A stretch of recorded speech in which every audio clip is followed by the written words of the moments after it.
Well, good morning, and how are we all doing on this blistery Tuesday? I woke up this morning and there was snow on my ground. There's still a little snow on my ground. I was outside at like 11 o'clock last night. It was calm. There was no wind, there was no nothing, and there was no snow. I woke up this morning and there's flipping snow. What the heck? I'm like, no, we don't want to go backwards. Please bring, I know, we're only in the first week of May. But honestly, I'm ready to shift out of the white and into the green, beautiful, sunshiny kind of space. How about you? Aren't you tired of all that white crap? Anyway, that's all right. I know, first week of May. We haven't even made the May long weekend. And we all know that it has been prone to snow even on that weekend. So anyway, we have gone live here. Let's get going. So today is Tuesday, May 5th. It is, today is the 5-5 portal, right? So we are on May 5th, so the 5th month, the 5th day. So this has a beautiful energy for it. But I want to, before I start into all of the energies today, I want to remind everybody, first off, today carries weight, truth, transformation. This isn't light energy today, and there's a second reason to why that is, but planetarily, it's not even a light day. This is the real world soul level awareness. It's the kind that asks you to see clearly, choose consciously, and move with integrity. And layered into this today is Red Dress Day. So I have my red dress on. It's a day of remembrance, awareness, and honoring the lives of missing and murdered Indigenous women, girls, and the LGBTQ plus people. So today asks for presence. It asks for respect. It asks for awareness, not just spiritly, but collectively, human to human. So today, take a moment to just remember all of the women that are still missing, all the women that have been murdered, all the women that we're still unsure of where they may be. So just take a moment and think about how those families are feeling. Think about what it would be like if your mother, daughter, sister, aunt was missing. I do have a couple of people in my world that are missing people. So I know what that's like to not have those answers, to not know what that feels like. So really think about what that would feel like for you today if somebody in your family was missing or murdered, if somebody in your family was going through that type of tragedy, and have some compassion for the people that are. And if you are lucky enough to have never felt that, isn't that beautiful? So can't you have a little extra compassion for those that are going through this today? So it's just a little tidbit for today, and it's not little, it's big. But I just wanted to take a moment to honor that and honor those that came before. I have a big candle lit already for that memory, and so that is what I have done today. I put on my red dress. I had a moment, I've given some thought to it, and I will do that throughout the day. So how are you going to spend Red Dress today? Where does your mind go? Is there someone that you know is missing? Is there something you know that you can put your energy behind? Think about that for yourself today. Anyway, let's get on with the rest of the energy today. Today is the portal of the 5-5. It is May 5th. Good morning, Catherine. What 5-5 means, it's the 5-5 portal. So every month, the month and the day line up, that becomes a portal of that month. So for today, for May, for May, it is May 5th. So it's the 5-5. So this portal amplifies the number 5. Change, freedom, disruption, transformation, choice. When doubled with 55, it becomes accelerated change that cannot be ignored. So this is a turning point frequency. So you may feel restless. You may feel pulled to shift something major, aware that things can't stay the same, that there is a big awareness for that. I know that is very much what I have been feeling, and where I am right now is that there's a change that is happening within me. There's a change that is happening around me. There's all of these things. I needed to remember, I took a step away from everybody for a moment. And this is kind of the portal I kind of feel like I'm coming back into, with that full moon that we just had in Scorpio and this 5/5 energy, and this month kind of being towards women and all of these. So I've realized that there's a shift inside of myself that I'm already preparing for. There's a part that I'm choosing consciously, but there's also some things that I had left behind that I have now brought forward to go, okay, I needed to leave that behind for a moment to see if that was really actually what I wanted in my world, in my life, in what I offer, and what my practice is.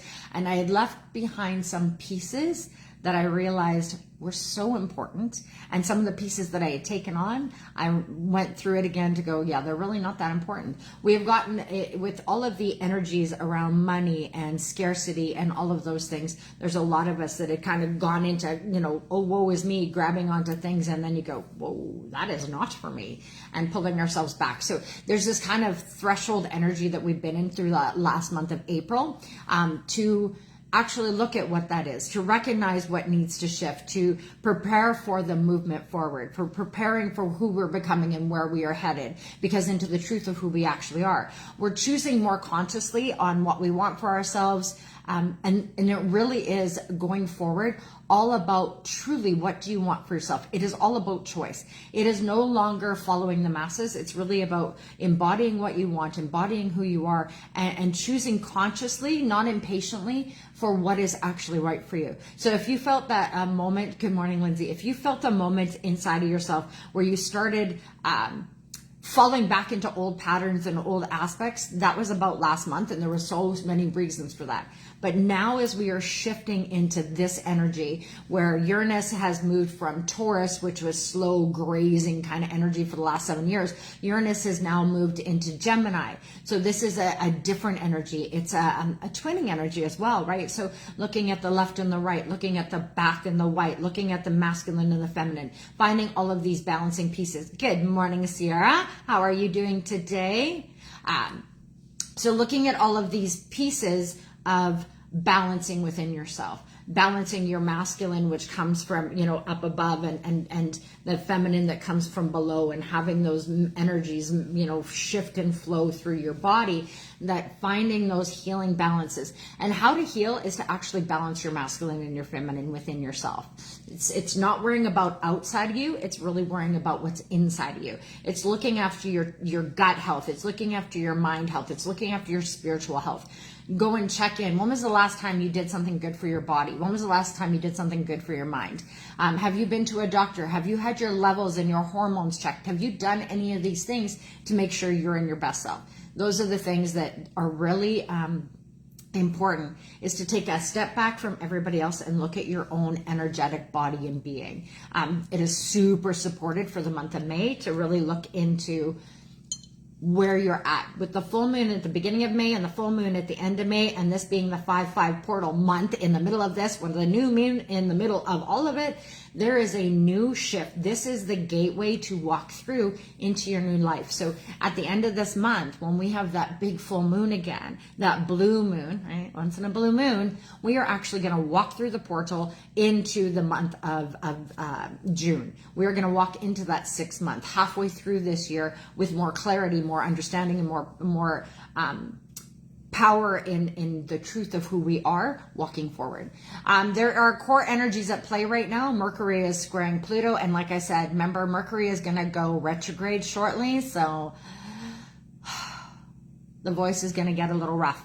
But this year, I will say, it is all about voice. This is the next 7-year cycle is about the feminine voice rising. So Uranus moved, I did a bit of a little clip video last night. With Uranus moving out of Taurus and into Gemini, it's really about speaking our truth, speaking what matters, speaking up into who we actually are. There's some big truth seeing that's going to come through for the next 7 years. There is a power in your voice. Women are going to, and we've already started, but we are really going to start speaking up, speaking our truth. We are no longer going to be hiding behind our voice. And that's going to come in for every human being to speak more with that feminine power, that emotional vulnerability, that truth speaking that needs to come through. So with Mercury squaring Pluto, there's a deep truth and a mental pressure. So this intentional mental pressure, it brings in powerful realizations, truth seeing, investigative thinking, all of this, but it also brings in rigid opinions. So we have to be a little careful with that. Powerful struggles in communication. Well, we're about to go into retrograde, so we really need to be conscious and understanding of our voice and how we're using it. Remember, I said that the next 7 years is a little bit of fire to the face. Be careful. I know, because I'm a fire to the face kind of girl, that when you use that energy, what it can bring up in others, because remember, they are also in fire to the face energy. So we really want to be conscious and aware of how we are using our fire, how we are using our voice, and how we are speaking. Are we doing it with love and compassion, or are we just coming across as just a whole lot of fire? Finding the balance between those two, and trust me, that has been my lifelong journey. It's not an easy one. So try and find that balance within yourself as you go forward. Otherwise, you're going to come a lot really hot to a lot of people, and they're not going to be prepared for that, especially if you're not somebody that was fire to the face to start with. So be careful about how that energy rises up and in you over the next 7 years, because that really is getting power in your voice, taking back your voice, being able to speak truly in all of your spaces. That's what's coming up. But remember, we still want to have compassion, empathy, understanding, thinking about what we're saying, not just speaking for the fact of we have something to say. Make sure that it's in the right circles, in the right timing, in the right place. Our voice is our responsibility. So remember that when you are speaking. So you may notice over the next 7 years, especially, conversations feeling heavy or loaded, because we are wanting to change the way we go into conversations with everybody, including ourselves. We want to first off, think about how you speak to yourself. Let's start there. How do you speak to yourself when you're all by yourself? How do you speak to yourself when you're looking in the mirror? How do you speak to yourself when you're getting ready for the day? How do you speak to yourself when you're getting dressed, when you're doing your makeup, doing your hair, whatever that is, when you're shaving, when you're showering, when you're doing all of these things? Do you talk to yourself in a loving, compassionate way? Or are you like, oh my God, look at that wrinkle. Oh my God, you just look so dull and boring. Be careful. Your mind is hearing that. Your body and your emotional and being is hearing that language. We need to shift that out and start speaking to us in the way that we would speak to a 3-year-old child. Because that 3-year-old child inside of you, that 7-year-old girl inside of you or boy inside of you is listening to your words still today. That inner child inside of you is still wanting love and compassion and understanding. So if you start talking kinder to yourself, that young version of you will start to feel the love and compassion you actually have for yourself. That part that really wants to bring that energy into you. This is the shift we are going through. We need to start speaking kinder to ourselves. So you may notice that conversations will have a different energy, a different flair, a different being moving forward. This is not surface level thinking. This is not surface level conversations. Everybody, we need to get to the bottom of things, but not in cruel, unkind ways. We want to be curious. We want to ask the questions in a loving, compassionate way, not, why are you such an asshole? That is not loving or compassionate. Now, it may be truth, but maybe there's a better way to come about that, because if that's the way you're talking, do you think you're going to get the best results? Probably not so much. We want to use the energy that's coming forward to really do some truth seeking, some uncovering what's hidden within ourselves and what's hidden within others, a little bit of researching into who we are. We want to avoid forcing conversations, avoid trying to control the outcomes, expect it to be a certain way, and to avoid getting stuck in negative thought loops. Get stuck over and over and over and over and over in that spiral. Yeah, we don't want to do that anymore. It's not healthy for us. It's not good for us. And we really don't need it. Well, it's so easy to get in those cycles of crazy. We don't need to go looking for them. Trauma is going to blow up in front of us. Issues are going to come up when needed. We do not need to get stuck in the loop. We need to work through it and find a way. And remember, The trauma you've already lived through, it. Stop bringing it up in order to what? What is it you're doing with it? You need to accept that this has happened, but then use the knowledge and the wisdom you have to move through going forward, to show people how to get through something. And I'm not saying any of these things are easy. They're not. And that's why there's so many supportive people out there for you to lean into. But we do need to start moving through our own trauma. We do need to stop getting stuck in our own pattern loops, our own spiral in our mind. We need to get through that. And with the moon in Capricorn, there's an emotional reality check. And that's why I'm mentioning it today. Oh, there's that sneeze wanting to come forward again. Oh, no, you don't. Okay. I think we passed it. The moon in Capricorn is asking us to get grounded, to get serious, to be practical, to focus on our responsibilities, on our own paper, on what we want for ourselves going forward. So the energy really is asking, what actually matters right now? What are you building? What is it you truly want for yourself going forward? Not what you've been told, not what is expected, not any of those things. What in your heart of hearts is really what you want to put your energy into? Focus on that piece. Focus on that responsibility. Good morning, Georgianne. How are you doing, darling? We were actually talking about you guys last night. All in good ways, I will say. So this energy asks, what actually matters in you? What actually matters going forward? Where do you actually want to put your time, your energy, your love and compassion and your stuff? I had moved away from, kind of funny that Georgianne pulls up because that's kind of the stuff. We've been talking about where we volunteer our time and energy, what we've been putting our time and energy into over the last few years, what feels and fuels our soul, and where we actually feel like we are, putting energy in where it is needed and wanted, and where, you know, the people get something out of it in all of those ways, and pulling back, and how much pulling back actually bothered me. And now wanting to step back in grounded ways with boundaries, because I'm an all or nothing kind of girl. So I sometimes get overwhelmed and I jump in and I take on everything and then go, oh shit, I am so overwhelmed. I am so burnt out. I don't know how to do this. So finding better balances as we move forward is really, the other thing is asking for help when you are drowning. We need to stop trying to go, we can do it all ourselves. And that is a big problem I think, in the community world of volunteering and being a volunteer and going into communities and organizations, is that we take on a lot of the pressures where we need to start making it more community spaced. We need to start bringing in more people going, if we actually work as a community, we can build as a community, we can be as a community. And too often I find that things become about money and issues and power instead of volunteering and what does our community need and how can we support. So finding the balance between those. I know we need the money to do the things, but we also need to remember how to support the people in the best ways possible. So really looking at how that works going forward.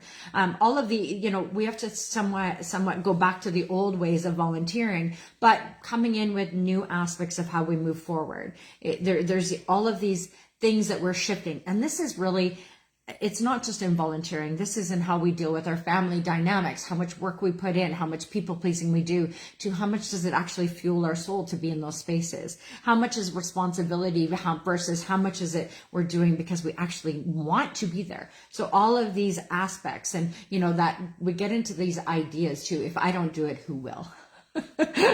So, well, if nobody else is doing, is it something that really needs to be done? Or maybe it's reminding people that if we all do a little work, none of us would be stuck with all of the work. But that also means that we have to have people that are in organizations and in power that actually want to support and hold that for everybody moving forward, for everybody getting what they need out of it and being able to put in their insights and their contribution, and not being felt to feel like you're just somebody there to wash the dishes and sweep the floor, right? We all want to feel empowered and excited to go and join into organizations and be a part of, you know, community and groups and things, taking things forward. So this is also a part of the energetic shift that is happening worldwide. That's why we're seeing politics the way they are, and people are not putting up with that crap anymore. That's why people are starting to question, where is the money going? Where is the money coming from? What is it really? Is this going to be beneficial for everybody? Is this actually the best way to go about it? Is there better ways that we could do stuff? Is there are people that we could actually ask for help to come in, and could we get new ideas? Can we use the community in their best ways? Do what you do best and hire the rest.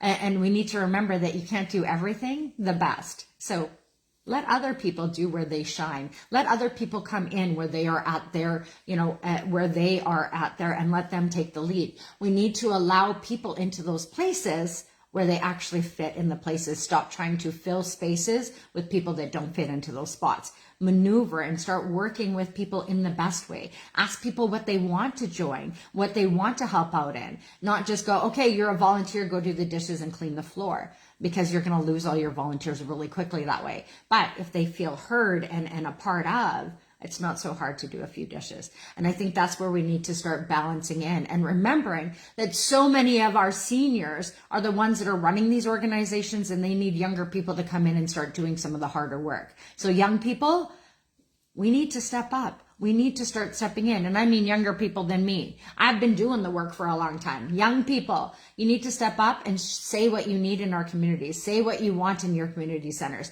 Say what you want for your towns and your cities and your provinces. Because if you're not speaking up, it is going to be us leading the way. And you've already told us you're not so happy with that. So speak up, get involved. If you're not involved, then you need to button it, quiet, no more. So if you want a voice, you do have to get inside and actually share your voice. You actually have to volunteer. And people need to start remembering, if you go to all these things, taking from them for all the things that they put on, are you ever putting your time into giving back? Or are you just a taker? Because if you're not giving back to your community and you're not helping out in your community and you're just a taker of the community and then you're a complainer in the community, oh, we need to stop that. Put up or shut up really needs to be how it works. So I would really rather you have a voice at the table. So start coming, sitting at the table. I am hearing in every community that I'm a part of, all the way down our number 9 highway, they're all looking for volunteers. And I know that I come from Warren and Stonewall, and they've always been looking for volunteers. We need to look around and put our energy where we actually want to put in energy. So find something for yourself today and volunteer your time a little bit into something that really fuels your soul and helps your community move forward. Because you are the voice to help go forward. So if you're not putting your time and energy in, your voice. Anyway, I know that was a little crazy, but that is actually a part of the energy that is being supported today. It is really about using your voice in the best way. It is about stepping up and being a part of community. We have been in me for the last 7 years, actually. Now it's time to come back into community and start working together for the greater good, for the collective. So if you want to have a voice, get out there and use it, but you're going to have to listen to others as well. So we need to remember to find a balance within that. Anyway, let's get on to the rest of it. Moon, Neptune, and there's a tension this evening. So later today brings in confusion, mixed signals, emotional fog, blah. I know, a little crazy. Today fully is on a whole lot. We're a portal day. This is 5-5. So everything is extra this, extra that, extra everything. 5 is body, mind, soul. It is the 5 elements. It is, so earth, fire, water, air, ether. It is the 5 elements all coming into balance today. So remember how to use that. You may not fully be understood today, and you may not fully understand where others stand, what's true, what's projected, how things will unfold. And that's okay. This is not a day to rush and declare it. It's a day of forming. It's a day to really lean into what you want to be a part of, how you are going to be. Even though yesterday's peak is passing, there is still a bit of an impulsive energy, an urgency, a reactive tendency today. So combined with that Pluto-y energy, which is all sorts of crazy, that little planet sure brings in a whole lot. Isn't it funny? Because Pluto is the one that, it's a planet, it's not a planet, it's a planet. You know what? Whatever you want to call it, it comes in as a bit of a kick-ass. That's all I'm going to say is Pluto, for as small as it is, it sure can shift energies majorly. So Pluto today can escalate quickly if not handled consciously. So if you're not handling yourself consciously, you may get your ass kicked. It's really that blunt and simple. So I'm just going to say that. Now, today is Red Dress Day. So just to remember to get back to that energy, this is about honoring and awareness. Today is a day to wear red, to remember, to acknowledge the ongoing injustice, to hold space for truth and healing. This is not separate from energy today. It aligns deeply with it. There's actually a big, deep energy with this. So the Pluto energy reveals what has been hidden. So today asks us not to look away. Awareness is a part of the healing. Presence is a part of the change. So we really need to use that energy today, with the energy of the day being the bat. That's the animal. So this is about rebirth, navigating the darkness, intuitive perception, seeing what others can't. Well, isn't that just a beautiful energy to come in with the Red Dress Day? That the bat moves through the unseen, and that really is what is in the Red Dress Day, is all of the women that have been unseen, all of the things that we turn a blind eye to. So finding the balance in seeing through the dark so you can see the lightness. It teaches you how to trust yourself even in the dark. That is a big part of the aspect of the bat. So this is shadow work energy today. So you're being asked to release old identities, let go of things that are ending, and trust the transformation that you are in and that we are all in today. All right. Undercurrent, still the Wildcat. We are still trying to find our pathway forward. We're still taking those instincts, those independence, that self-projection, the quiet strength within ourselves that we are really leaning into. Today, remember that not everything deserves access to you. So hold your boundaries, especially in conversation and energy exchanges. The theme of the day really is truth, transformation, and conscious change. So you're the one that gets to choose how you move through every day, especially today. So for today's guidance, honor the Red Dress Day with presence and awareness. Use your mind for insight, not control. Don't rush major decisions, especially under pressure. Focus on what's real, tangible, and necessary. Allow confusion to exist without forcing answers. It's always a hard one for me. Trust your intuition in uncertain spaces. We're really easy to trust our intuition when we're in great places, but not when we're in uncertain places. So really lean into the uncertainty and trust that intuitive inner knowing within yourself. Protect your energy as you move with discernment and recognize what needs to change. Even if you don't act on it, we're really wanting to recognize within ourselves the things that we don't like, the things that we don't want. You know, I actually had this conversation with my husband. I've been asking him lately what he wants, and he has no idea necessarily what he does want completely. And it's not that he's not telling me what he wants, but he's been really telling me what he doesn't want. I don't want this. I don't want that. I don't like this. I don't like that. And for him right now, it's knowing what he doesn't want makes it a little easier for me to understand what he does. Now, it can be a little confusing and a little makes me want to punch him in the nose sometimes, because I just tell me what you want. And he's like, I can't tell you exactly what I want, but I know these things that we've talked about I don't want. So sometimes we have to just allow the things that are bubbling up on the things that we know we're not wanting, and putting a boundary on that so that we can get calm enough to understand what it is we actually do want. So recognize that what needs to change. That is a part of it. So if you are already realizing some of the things you don't like, then you're starting to realize the things that you need to change. It's really easy to move with the things that we do like, but sometimes it's not so easy to let go of the things we don't. So today, for the closing insight of today is, I'm all stuffed up and I need to sneeze. Okay, closing insight. Today may feel intense, even heavy, but beneath that intensity is clarity trying to emerge. You're being shown what matters, what's ending, and what needs to change. And you don't have to solve it all today. You just need to see it clearly. Because once you see it, you can't unsee it. And that's where the transformation really, truly begins to move forward. It's because once you actually see what it is you want, what it is you're not willing to do, what it is, all of those spaces, you actually can move into your transformation bigger, bolder, and with big, bold, beautiful steps. Anyway, I know today was a whole lot, and I'm going to tell you probably the rest of the week is going to be a whole lot too. Matter of fact, let's just chalk it up to May. Cassandra's going to have a lot to say. Anyway, I hope you guys all have a beautiful day. I'll be back on here right away with 30-day reset with me, Cassandra B, or I'll see you tomorrow for the Energy of the Day report. Remember, today is the 5-5 portal. How are you moving through your day? How are you moving through with this intensity, this empowerment, this energetic shift that we are going through? Remember, the 5-5 amplifies the number 5, and that's about change, freedom, disruption, transformation, and choice. It really is about choose wisely for yourself. Eyes on your own piper and make the choice that's best for you. Anyway, I hope you have a beautiful day. I'll see you again tomorrow. Stay warm, stay toasty, and I'm going to go throw a log on the fire and I'll be back on here for a 30-day reset with me, Cassandra B. Bye. Have a beautiful day. Remember, the only thing we need to worry about is our next best step, and I've got slow connection. There we go. Have a great day.